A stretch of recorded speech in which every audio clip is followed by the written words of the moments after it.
Picture South Africa in the mid-2010 SS. Hopeful, hustling, but struggling to make ends meet. The country was alive with energy, but beneath the surface, there was a sense of unease. Unemployment was high, and many families were living paycheck to paycheck, searching for a way out of the daily grind. People were desperate for a break, and then, out of nowhere, came a new promise. It wasn't a government program or a new job opportunity. It was something different, something that seemed to offer hope to everyone, no matter their background or bank balance. Not from the government or banks, but from a mysterious Russian man, Sergei Mavrodi. He wasn't a politician or a celebrity, but his name would soon be whispered in homes and shouted in community halls across the country.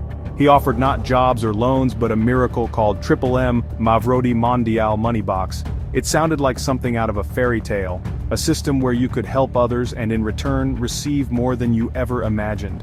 It sounded official, but it wasn't a bank or investment firm. There were no licenses, no government oversight, just a website and a promise that seemed too good to be true.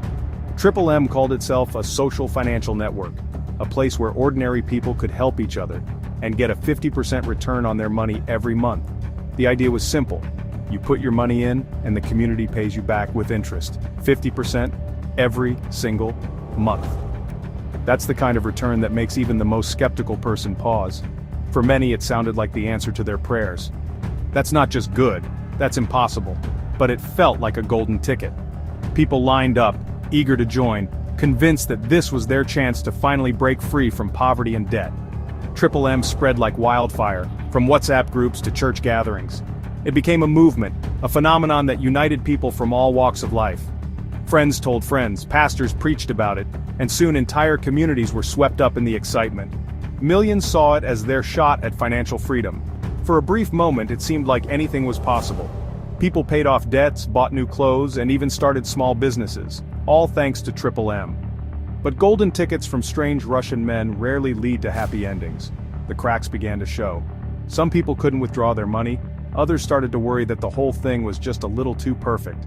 The story of M in South Africa is a wild ride. Hope, greed, and catastrophic collapse.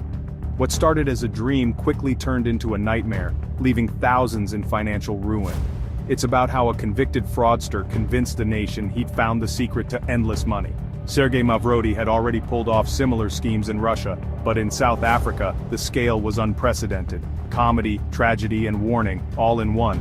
The story of M is a lesson in how hope can blind us, and how even the smartest people can fall for the promise of easy money. Buckle up, this is one of the boldest scams to ever hit the Rainbow Nation. The tale of M is a story every South African should know. Before M hit South Africa, Sergei Mavrodi was already infamous in Russia. He was a math genius who chose to break the financial system instead of building it. In the 1990s, he launched the original M, promising sky-high returns. Millions of Russians lost their life savings when it collapsed. Mavrodi even got elected to parliament for immunity, but it all came crashing down. He went to prison, but that wasn't the end. After his release, he took M global, targeting struggling nations across Asia and Africa. He saw opportunity in desperation and distrust of banks. South Africa was just the next stop for his perfected Ponzi formula. Mavrodi became a global franchise of financial disaster. So how did M promise 50% returns? An amount that sounds almost too good to be true? For millions of people, the offer was irresistible. But behind the scenes, the secret was far simpler, and far more sinister, than any clever investment strategy. The answer? It was a classic Ponzi scheme. The same kind of financial trickery that's fooled people for over a century. There was no hidden genius, no real profits being generated, no revolutionary business model, just a recycled scam with a new face. The only magic was that new money from fresh recruits was used to pay the so-called returns to earlier members. It was just a constant cycle of robbing Peter to pay Paul. Here's how it worked. You'd provide help by sending your money directly to another member, often a complete stranger. In return, your account would appear to grow at a rate of 1% per day, as if by magic. The website would show your balance increasing, but it was all just numbers on a screen. After a month, you could request to get help, meaning you'd receive money from newer members who had just joined. The system made it look like everyone was winning, at least for a while, but in reality, the scheme created no real wealth. It simply shuffled money around, moving cash from one person's pocket to another's. The illusion of profit was just that, an illusion. For the system to keep working, it needed a never-ending stream of new recruits. The moment people stopped joining, the money dried up and the whole thing started to unravel.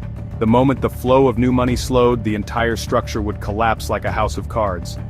People who joined late would lose everything, while only a lucky few at the top walked away with profits. Mavrodi's twist was to make it peer-to-peer, so there was no central bank account to freeze or seize. Transactions happened directly between members, making it much harder for authorities to intervene. This clever setup meant that law enforcement couldn't easily track or stop the flow of money. The scheme spread quickly, crossing borders and dodging regulators. Incredibly, Mavrodi even put a disclaimer on the website. "This is a pyramid, you could lose everything."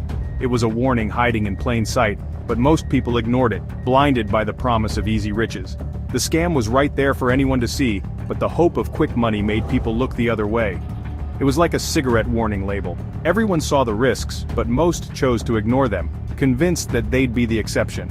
The illusion was powerful, and dangerously seductive.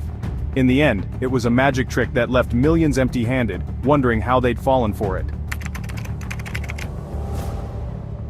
Why did so many South Africans fall for Triple M?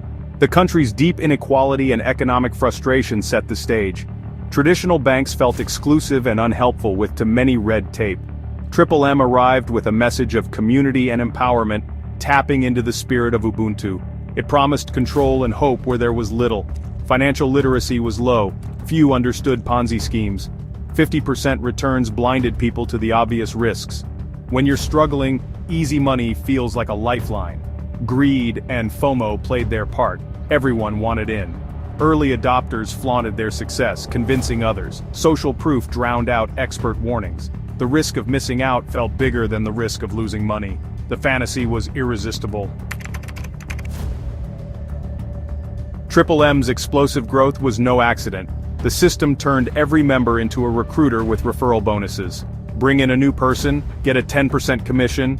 Guiders built vast networks earning from everyone below them. It was multi-level marketing fused with a Ponzi scheme. Social media fueled the fire, testimonials, bank alerts, and hype. Doubt was silenced, positivity was mandatory, peer pressure was intense, family, friends, everyone was in. Not joining meant being left out. The perfect storm pulled millions into Triple M's orbit. As Triple M grew, authorities sounded the alarm, loudly. The Reserve Bank and others warned it was a Ponzi scheme doomed to collapse. But many ignored the warnings, seeing them as proof that Triple M threatened the establishment. Guiders spun a narrative. The banks are scared. We found a way to help ourselves. Journalists and experts were dismissed as out of touch. Members saw real money in their accounts. How could it be a scam? Social proof overpowered skepticism. Belief in the collective dream was easier than facing reality. Red flags were ignored as everyone raced toward the cliff. For a while, Triple M seemed unstoppable. Money flowed, dreams grew. People from all walks of life joined in, convinced they had found a golden ticket. Social media was filled with stories of overnight success, and WhatsApp groups buzzed with excitement as new members boasted about their payouts. It felt like a revolution, a chance to finally break free from financial worries. But Ponzi schemes can't grow forever. The very structure that made it so appealing was also its fatal flaw. Every payout depended on a constant stream of new money, and the system was always teetering on the edge. By late 2016, cracks appeared. More people wanted to cash out than join. The promise of easy money began to fade as withdrawals slowed and rumors of trouble started to circulate. In December, Triple M froze all accounts, blaming system overload and the holidays. Suddenly, thousands found themselves locked out of their funds, unable to access a single cent. It was the death knell. No one could withdraw. The reality hit hard as people realized their savings were trapped, with no way out. Panic spread. WhatsApp groups turned from celebration to chaos. Messages of hope were replaced by desperate pleas for answers, and fear took over. People realized their money was gone. For many it was their life savings, money set aside for children's education or family emergencies. Those who reinvested everything lost it all overnight. The system never recovered. Hopes were dashed in an instant, and the sense of betrayal was overwhelming. The community dissolved into anger and despair. Friends turned on each other and trust evaporated overnight. The dream of 50% a month became a nightmare of total loss. Millions faced devastating consequences, left to pick up the pieces of shattered hopes and empty bank accounts. Behind the numbers were real people: mothers, fathers, students, pensioners. Many took out loans convinced they'd easily pay them back.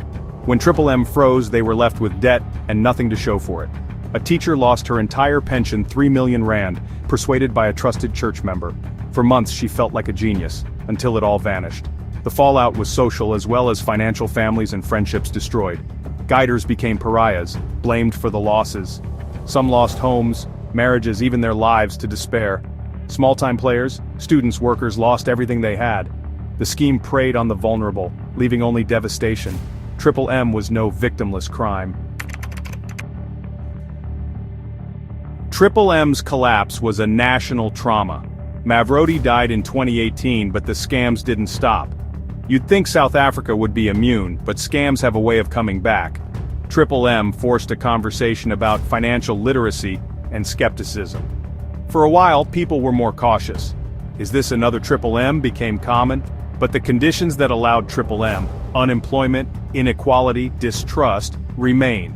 New schemes pop up, promising easy money with a new twist. The ghost of Mavrodi lives on in every too-good-to-be-true offer. The lesson: if it sounds too good to be true, it probably is. The only real defense is education and asking the hard questions. That's all for this episode. If you know any stories of victims regarding this scandal, feel free to share them in the comments. We would love to hear them. As always, be safe, stay blessed, and forget to like and subscribe. Thanks for watching.